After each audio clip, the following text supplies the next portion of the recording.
Hello friend, कैसे हैं आप लोग। मुझे पूरा उम्मीद है कि आप लोग अच्छे होंगे, स्वस्थ होंगे। आइए आपका वेलकम अपनी YouTube channel Bihari math for you में। मैं आपके सामने फिर से जो है अपने नेक्स्ट क्लास के लिए उपस्थित हुआ हूँ। जैसा कि मैं आपको बता दूं, काफी दिनों से मैं जो है अपने यूट्यूब चैनल पर नहीं आ रहा था। कुछ दिन से जो है मैंने इरादा किया कि आपके सामने जो एग्जामिनेशन बोर्ड आ गया है मैट्रिक का, उसमें 10th लेवल का जो एग्जाम होने वाला है उसके लिए मैं आपके सामने आया हूँ। कुछ एक नया नया टाइप लेके, नया नया सिलेबस में जो है एक नए नए जो है चीज है, उन सारी चीजों से मैं आपका सामना करने के लिए आया हूँ। ठीक है, तो उम्मीद है कि आप अच्छे वे में होंगे, आप अच्छे से होंगे, मस्त होंगे, फिट होंगे, पूरी तरह से तैयार होंगे। आइए आज हम लोग बात करते हैं जो चैप्टर है, जो लेसन है, जो पार्ट है। उस लेसन का नाम है मेरे भाई, इसका नाम है बहुपद। इसका नाम क्या है? बहुपद। जिसको अगर इंग्लिश में बात करते हैं, जिसको हम लोग इंग्लिश में कहते हैं पॉलिनोमियल। क्या कहते हैं? पॉलिनोमियल।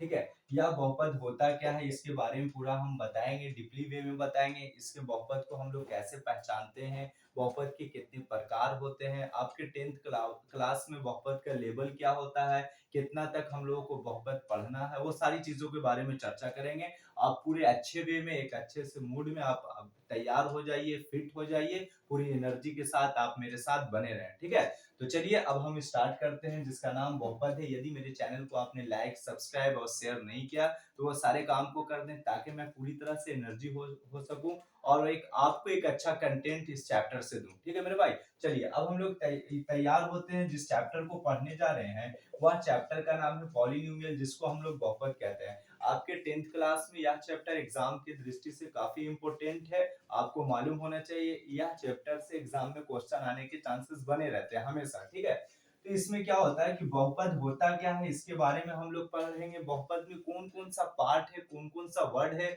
जिस पर हमें पकड़ बनाना काफी जरूरी है, तभी हम बहुपद पर पकड़ बना सकते हैं। आइए मेरे भाई तैयार हो जाइए। बहुपद का यदि हम लोग डिफिनेशन कहा जाता है तो किसी भी चर राशि पर जो पावर होता है वो एक पूर्ण संख्या के रूप में होना चाहिए। उसे हम लोग क्या कहते हैं? बहुपद कहते हैं। अगर हम साधारण वर्ड में बोलें तो कोई भी चर राशि, उस पर पावर अगर पूर्ण संख्या हो तो उसको हम लोग क्या कहते हैं? बहुपद कहते हैं। एग्जाम्पल के तौर पर मेरे भाई मैं आपको बता रहा हूँ कि जैसे एक्स स्क्वायर है प्लस 2 है, तो यह जो है जिसके पावर में आपने देखा कि क्या देखा कि इसके पावर में कितना 2 है, तो 2 जो कहलाता है वह एक पूर्ण संख्या, वह क्या? पूर्ण संख्या। और आपको मालूम होना चाहिए जिसको हम लोग होल नंबर कहते हैं, जिसको हम लोग क्या कहते हैं? पूर्ण संख्या कहते हैं। तो पूर्ण संख्या का डिफिनेशन होता है कि प्राकृतिक संख्या के परिवार में जब शून्य शामिल होता है तो उसको हम लोग क्या कहते हैं? पूर्ण संख्या।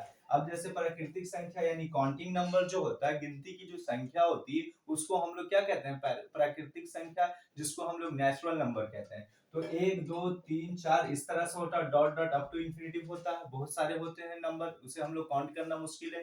तो इस वे में हम उसे समझाने के लिए लिख दिया। अब यहाँ पर शून्य शामिल हो गया, तो अब ये प्राकृतिक संख्या का जो चेहरा है, प्राकृतिक संख्या का जो मतलब क्या कहते हैं वर्ड है, वह चेंज हो गया, जिसका नाम आ गया पूर्ण संख्या। तो प्राकृतिक संख्या के समूह में जब शून्य शामिल हो जाता है तो पूर्ण संख्या का निर्माण होता है। ठीक है, तो यही रूल कहता है, बहुपद का डिफिनेशन यही कहता है मेरे भाई कि कोई भी बहुपद आपको दिया रहेगा तो उसमें हम लोग देखते हैं कि चर राशि, और चर राशि के पावर हमेशा क्या होना चाहिए? पूर्ण संख्या होना चाहिए। आपके माइंड में एक पॉइंट खटकता होगा, एक पॉइंट आपको थोड़ा बहुत टेंशन देता होगा, जिसका नाम है मेरे भाई चर राशि। जिसका नाम क्या है? चर राशि।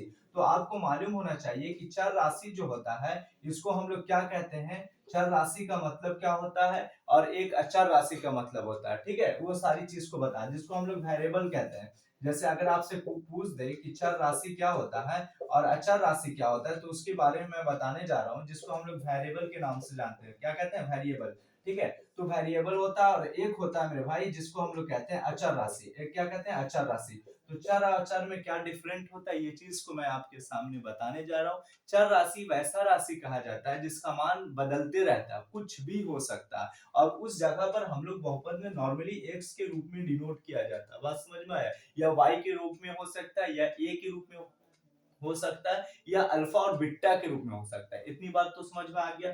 तो चर राशि का मतलब जो हो गया, जो एक्स वाई जेड इस तरह के रूप का होता है, उसको हम लोग चर राशि कहते हैं। अर्थात जिसका मान जो होता है स्थिति अनुसार बदलते रहता है, उसको हम लोग चर राशि कहते हैं। इतनी बात समझ में आ गया।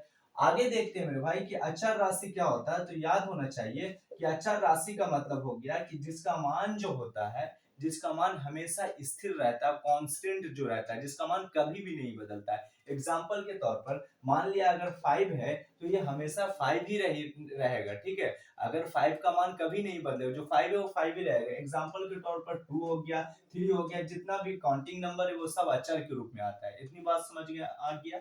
उम्मीद है कि चर और अचर वाली बात जो है वो पूरे अच्छे वे में आप समझ गए होंगे। कहीं पर किसी तरह का इस यहाँ तक प्रॉब्लम आपको नहीं होना चाहिए। जब प्रॉब्लम नहीं होना चाहिए तो हम लोगों के सामने आ गया बहुपद, और बहुपद का रूल ये कहता है कि बहुपद उसे कहा जाता है किसी भी चर राशि पर जो है पावर एक पूर्ण संख्या के रूप में होना चाहिए। एग्जाम्पल के तौर पर यदि हम कर सकते हैं मेरे भाई, यहाँ पर एक्स स्क्वायर हो गया प्लस 2x हो गया प्लस 3 हो गया, आपको बताना है कि यह बहुपद है या नहीं। तो इसके लिए हम लोग डिफिनेशन जाएंगे कि चर राशि पर पावर हमेशा क्या होना चाहिए, पूर्ण संख्या। तो यहाँ पर इसका x के पावर है कितना है, 2 है, 2 एक पूर्ण संख्या है, बात समझ में आया। उसके बाद यहाँ पर एक 1 है, ये भी क्या पूर्ण संख्या होना चाहिए। तो पता ही चला कि बहुपद के डिफिनेशन को हमने अच्छे वे में सीख लिया। उम्मीद है कि आप समझ गए होंगे। यदि याद रहे कि बहुपद जो है कौन कौन नहीं हो सकता है, तो याद रहे कि बहुपद का जो है चर राशि के पावर यदि आपका भिन्न आ जाए, चर राशि के पावर यदि आपका दशमलव आ जाए, चर राशि के पावर अगर आपका √3 या रूट के रूप में आ जाए, तो वह बहुपद का निर्माण नहीं करेगा। यानी बहुपद का कौन निर्माण नहीं करेगा, तो चर राशि के पर जो है पूर्ण संख्या पावर यदि नहीं होता है तो वह जो है बहुपद को बताएगा नहीं। और यदि पूर्ण संख्या आ जाता है पावर में चर राशि में, तो वह क्या कहलाएगा, बहुपद कहलाएगा। इतनी बात था। तो बहुपद के चीजों को पढ़ने से पहले ये सारी चीजों पर हमें जानकारी होना चाहिए। यदि ये सब चीज पर जानकारी नहीं है तो हम समझ सकते हैं कि बहुपद की जानकारी हमारे पास बहुत छोटा है, ठीक है। तो चलिए इतनी बात आप समझ गए। अब मेरे भाई जब 10th क्लास में आप पढ़ोगे तो वहां पर बहुपद के टाइप्स हैं, बहुपद के प्रकार हैं, ठीक है। वहां पर क्या प्रकार है वो सारी चीज को आज मैं आपके सामने रखने वाला हूँ, बताने वाला हूँ। आप पूरे अच्छे वे में एनर्जी से आप मेरे बातों पर ध्यान दें। हम देखेंगे कि 10th क्लास को जब पढ़ेंगे तो वहां पर एक चैप्टर एनसीईआरटी बुक में आपको पढ़ने के लिए एक लेसन है बहुपद, और उसमें बहुपद के प्रकार बताया गया है कि एक होता है मेरे भाई जिसको हम लोग कहते हैं, और एक 2 होता है और एक 3 होता है, यानी 3 लेवल तक हम लोग को बहुपद का जानना है। बात समझ में आया। एक बहुपद को कहते हैं हम लोग जो होता है रैखिक बहुपद कहते हैं। क्या कहते हैं, रैखिक बहुपद, रैखिक बहुपद, ठीक है। इतनी बात समझ आए।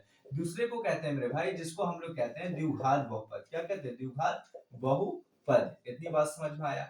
अब उसके बाद एक को कहते हैं मेरे भाई जिसका नाम है त्रिघात बहुपद। एक का नाम क्या है, त्रिघात बहुपद। इतनी बात समझ में आया।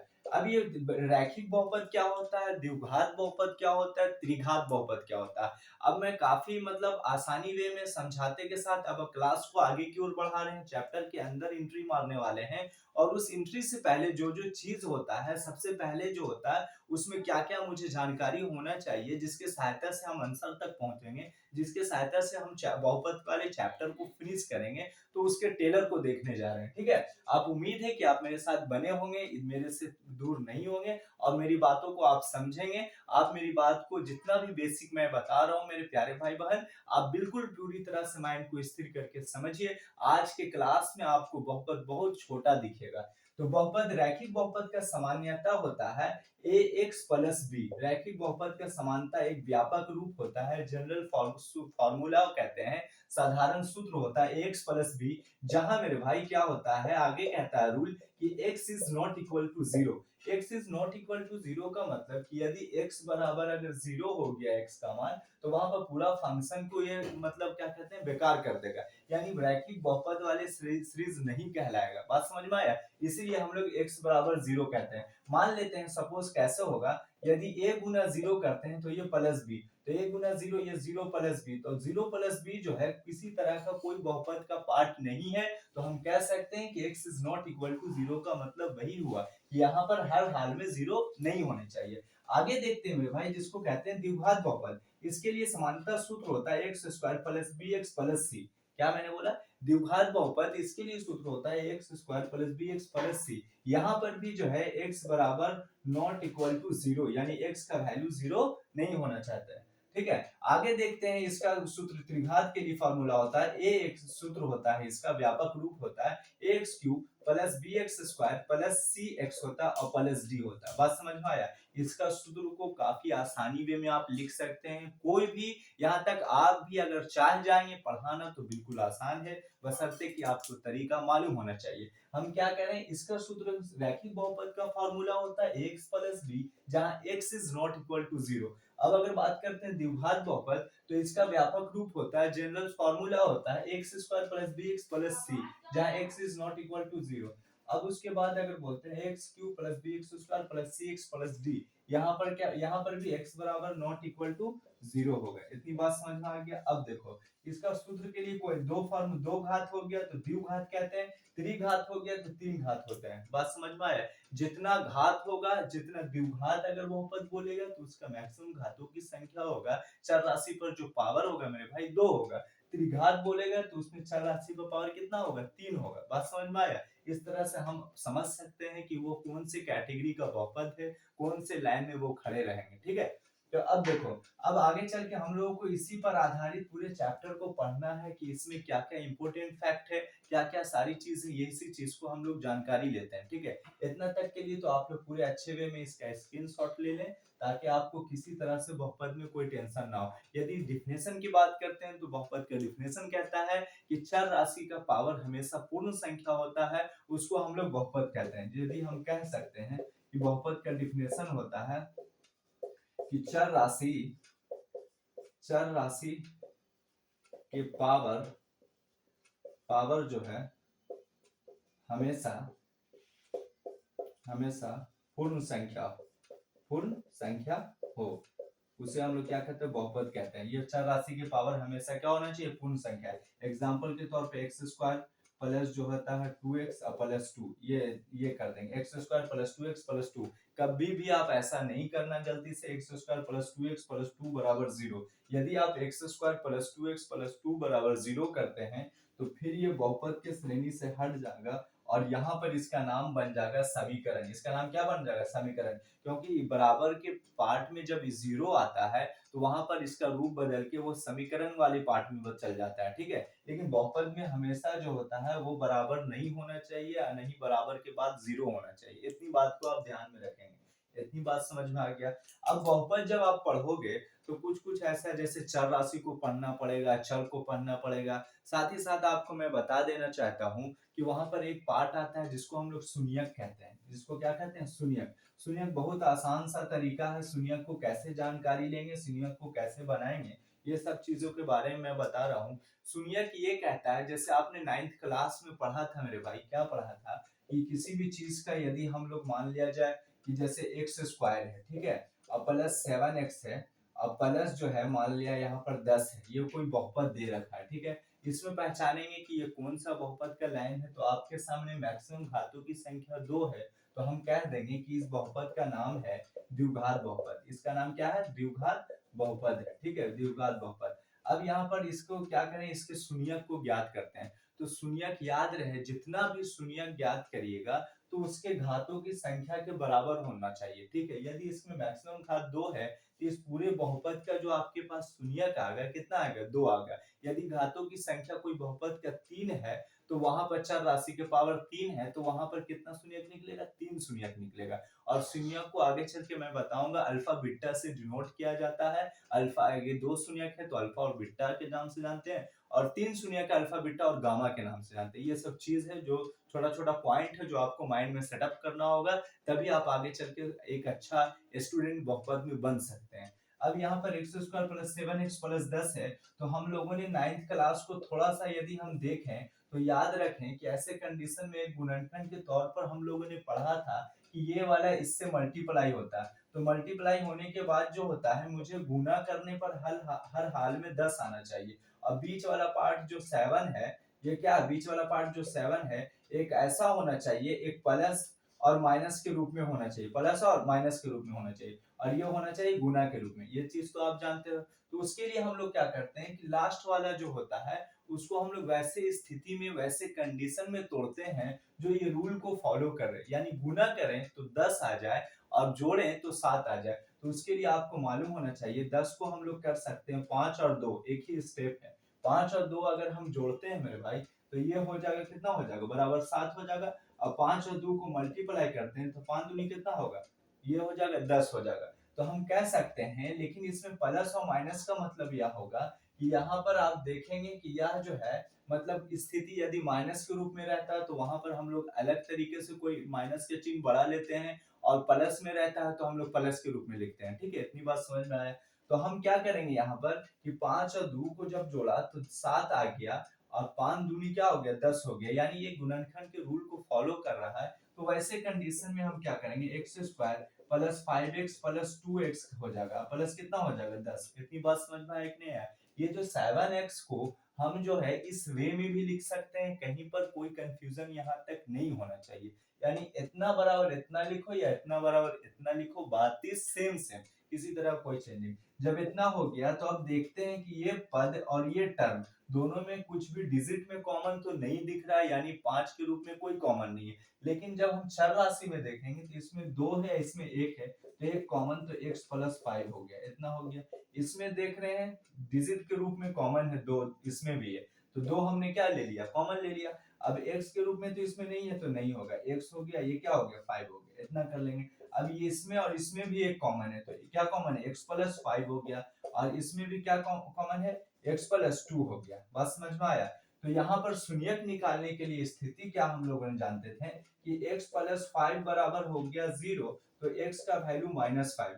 उसके बाद x प्लस 2 बराबर क्या हो गया 0, तो x का वैल्यू -2। इससे हम लोग बच्चे वाले क्लास 9th को जब ने हमने देखा तो वहां पर शून्यक के लिए क्या होता था कि मुझे हर हाल में इक्वल टू 0 करना पड़ता था, और इक्वल टू 0 जैसे ही करते थे तो वह बहुपद का जो चर राशि होता था उसका हम लोग वैल्यू ज्ञात करते थे। और याद रहे ये जो वैल्यू आपके सामने -2 आया और -5 आया, यह इंडिकेट कर रहा है इसका क्या है, शून्यक है। ये दो बहुपद आया, साधारण वे में हम लोगों ने देखा 9th क्लास और 7th को ध्यान में रखते हुए यहाँ तक हम लोग कर सकते हैं। ठीक है, इसका शून्यक -2 आया, इसका शून्यक -5 आया। लेकिन जब आप अपर क्लास में आ गए 10th क्लास में, तो उसको हम लोग डायरेक्ट कैसे बनाते हैं, वहां पर एक फॉर्मूला यूज होता है जो मैं आपको आगे में बताऊंगा। अब x बराबर -2 आया और x बराबर क्या आया, -5 आया, यानी हम कह सकते हैं यदि x के वैल्यू बराबर -2 रखा जाए तो वैसे कंडीशन में क्या होगा कि यहाँ पर पूरा फंक्शन जो होगा मेरे भाई वो 0 हो सकता है। आप देख लो कैसे होगा कि जहां जहां x है वहां -2 रखो, तो -2 का स्क्वायर हो गया, ठीक है, प्लस क्या हो गया 7 हो गया, -2 हो गया, अब प्लस 10 हो गया ना, -2 का स्क्वायर प्लस हो गया और 2 का स्क्वायर 4 हो गया। अब माइनस गुने प्लस गुने माइनस क्या हो जाएगा, माइनस हो गया, तो ये माइनस हो गया, 7 दूनी 14, और प्लस क्या हो गया 10 हो गया, इतना का 10 और 4 कितना हो गया, ये हो गया 14 -14 आ गया, ये क्या हो गया 0 हो गया। यानी यही इंडिकेट कर शून्यक का मतलब ये होता है कि x का वैसा मान या y का वैसा मान कुछ भी बहुपद के टर्म में जो सटा रहे उसको हम लोग जो है शून्यक से डिनोट करके ही चलते हैं। ठीक है, यहाँ पर x है वेरिएबल राशि चर राशि, तो x के रूप में लिखेंगे, तो x का वैसा मान जिसे पुट करने पर जहां जहां बहुपद में पुट करने पर पूरे फंक्शन को 0 कर देता, तो उसी को हम लोग क्या कहते हैं, शून्यक कहते हैं। या शून्यक निकालने के लिए जो बहुपद दिया रहता है उतना बराबर हम लोग 0 मान के कोई भी चर राशि का मान आसानी से ज्ञात कर लेते हैं। ठीक है, और उसके बाद उसमें पुट कर देते हैं, तो यदि पूरे फंक्शन को 0 कर देता है तो हम कह सकते हैं कि वह जो शून्यक है वो इस बहुपद का शून्यक है। यदि नहीं 0 होता है तो इसका मतलब नहीं है। ये टर्म है था जो बच्चे वाले क्लास को हम लोगों ने देखा था। लेकिन अब जब 10th क्लास में पढ़ोगे तो उसके लिए शून्यक के लिए एक नया नियम होता है, उसको ज्ञात करने का एक तरीका होता है। आइए मैं आपके सामने रखने जा रहा हूँ, वह तरीका क्या है। देखो, जब आप द्विघात बहुपद पढ़ोगे बाबू तो वहां पर क्या होता है, एक नाम आ गया जिसका नाम होगा शून्यकों का योग। क्या आ गया, शून्यकों का योग आ गया। ठीक है, शून्यकों का योग, और एक होता है शून्यकों का गुणनफल, एक होता है शून्यकों का गुणनफल। ये दो नाम आपके सामने आएगा। ठीक है, शून्यकों का योग और शून्यकों का गुणनफल। शून्यकों का योग के लिए फॉर्मूला होता है मेरे भाई, आपको मालूम होना चाहिए -b/a, और इसके लिए फॉर्मूला होता है c/a।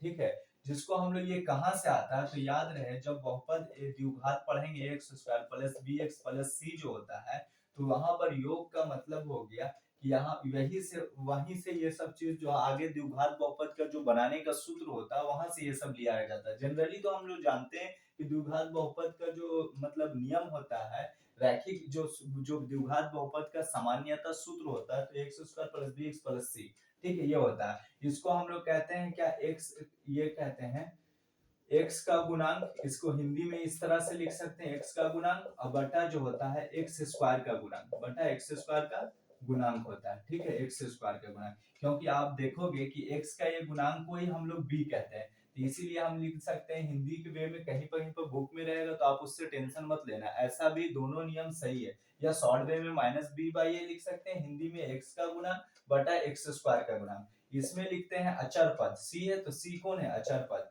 इसमें हिंदी में हो गया फॉर्मूला अचर पद और बटा जो होता है एक्स स्क्वायर का गुणांक, बटा एक्स स्क्वायर का गुणांक। नीचे में हर में ए आएगा, नीचे हर जो रहेगा वो हमेशा क्या आएगा, ए आएगा, ये माइनस बी बाई ए। तो आज आप समझ गए कि शून्यकों के योग के लिए फॉर्मूला माइनस बी बाई ए, सी के और शून्यकों गुणनफल के लिए फॉर्मूला सी बाई ए। इसी फॉर्मूला को ध्यान में रखते हुए ही पूरी द्विघात बहुपद हो या त्रिघात बहुपद हो तो उसको त्रिघात बहुपद के लिए एक अलग सूत्र होता है, वो सब चीजों से हम लोग बनाएंगे, ठीक है।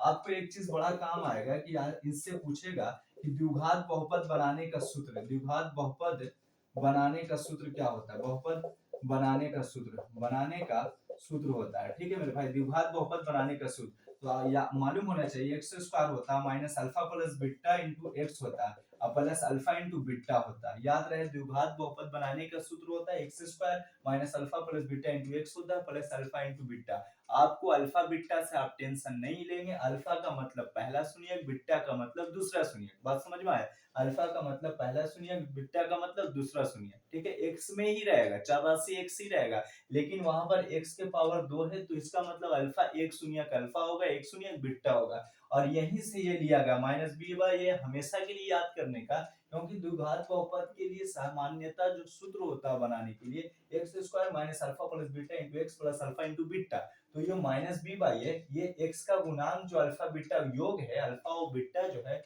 उसके आगे माइनस है तो हमने क्या दिया, माइनस दिया, माइनस बी बाई ए होता है। जनरली आप हमेशा आपको याद रहेगा, इस वे में आप ध्यान दोगे तो आसानी वे में आप कभी भूल नहीं सकते ये फार्मूला को। गुणनफल बोले तो सी बाई ए, गुणनफल के आगे पॉजिटिव है तो ये क्या हो गया, सी बाई ए। इस तरह से हम पॉजिटिव निगेटिव को आसानी से कर सकते हैं। कभी ऐसा होगा ध्यान नहीं रहने के कारण अल्फा इंटू बीटा के लिए माइनस सी बाई ए लिख सकते हैं और योग के लिए बी बाई ए लिख सकते हैं। तो वही कंफ्यूजन को दूर करने के लिए मैंने इस फॉर्मूला का सहारा लेके आपको बता दिया कि योग पूछे तो माइनस बी बाई ए, क्योंकि एक्स का गुणांक यहाँ पर फॉर्मूला में देखते हैं बनाने के लिए जो सूत्र होता है उसके आगे माइनस होता है, गुणनफल पूछे तो उसके आगे पॉजिटिव होता है और सी बाई ए होता है। इसी तरह से आप चलेंगे, कहीं पर आपको कोई कंफ्यूजन नहीं होगा, हम अच्छे वे में आपको बताएंगे, किसी भी तरह का कोई प्रॉब्लम नहीं होने देंगे, ठीक है। चलिए अब तक के लिए हम यहाँ अपनी क्लास को विराम करते हैं, फिर हम लोग कल मिलेंगे, पूरे एनर्जी के साथ आप बने रहें। जितना आज पढ़ाया गया वो सारे टॉपिक को आप अच्छे से माइंड में कवर कर लें और पूरे अच्छे से आप जो है उस पर प्रैक्टिस कर लें। आज के लिए इतना ही, फिर हम लोग कल मिलेंगे। यदि मेरा क्लास आपको अच्छा लगा हो तो लाइक और शेयर और सब्सक्राइब जरूर करें और कमेंट करना नहीं भूलें यदि अच्छा लगा हो तब, ठीक है मेरे भाई। चलिए आज की क्लास के लिए बाय।